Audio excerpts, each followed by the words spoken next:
Bon dia, Luismi. Hola, bon dia. Tens un minut? I tant, digues. A veure, sí, t'ho sé explicar. De forma senzilla. A veure, ens han encarregat la virtualització d'una guia. Una guia que serveix per què? A veure, és una guia per ajudar en el disseny de formacions a partir de competències. És una mena de manual per crear fitxes de cursos que després poden ser reconeguts al Pla de Formació de l'Associacionisme i el Voluntariat de Catalunya. Vale, o sigui, has de virtualitzar aquesta guia per aprendre a dissenyar altres formacions. Sí, això mateix. Vale. I a qui s'adreça aquesta guia? Quin és el públic objectiu?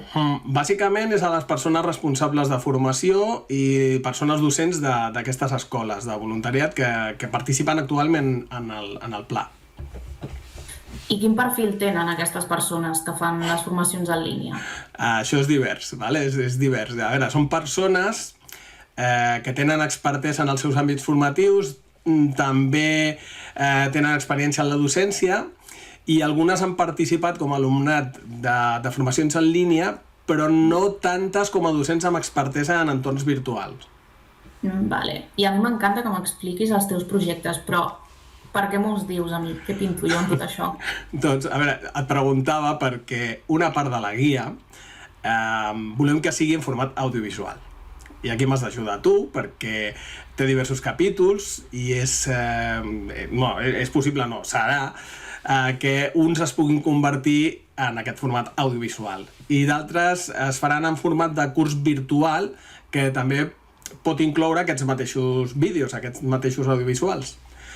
De la part virtual ja em puc encarregar jo perquè és en format Moodle i aquest ja el tinc una mica més controlat.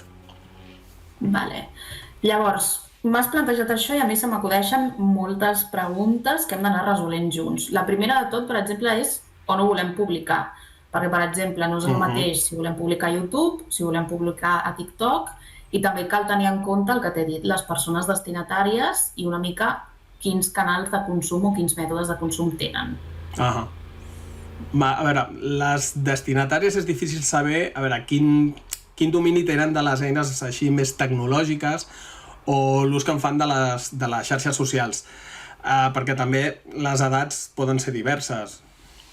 Vale. M'has dit que són professionals docents, llavors no sé quina mitjana d'edat tindran, però suposo que seran persones actives mitjanament a xarxes socials. Llavors, comptem amb que, per exemple, Facebook i Twitter, que ara es diu X, ja ho saps, les faran servir. Jo suposo que YouTube i potser Vimeo també.